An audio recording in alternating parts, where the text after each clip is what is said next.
Kikosi kinaendelea na maandalizi yake kuelekea kwenye mchezo wa hatua ya 16 bora dhidi ya wenyeji Morocco, mchezo ambao utachezwa Jumapili ya Januari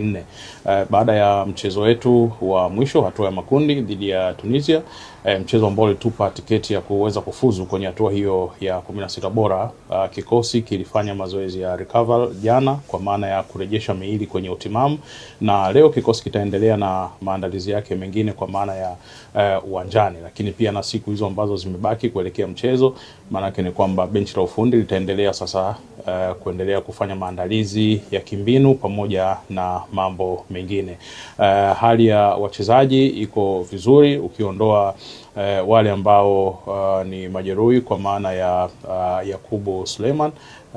lakini pia vile vile Abraham Morris, lakini wengine wote wako vizuri na wanaendelea na maandalizi. Kwa kilichobaki ni kuelekea kwenye mchezo husika, na inabaki sasa kwa benchi la ufundi kuona namna gani ambavyo tunakwenda katika mchezo huo. Lakini kikubwa tuendelee kuwashukuru Watanzania, tuendelee kuwashukuru mashabiki ambao wamekuwa bega kwa bega na sisi kuelekea katika mchezo huo, lakini pia support yao katika michezo ambayo imepita. Lakini shukrani za dhati pia kwa serikali ambao tumekuwa nao bega kwa bega tokea kwenye michezo ya kufuzu, lakini pia vile vile kabla ya michezo ya kufuzu,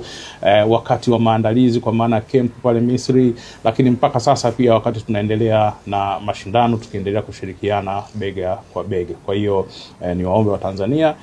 tuendelee kuwa pamoja kuhakikisha kwamba tunaendelea kufanya vizuri katika mashindano haya.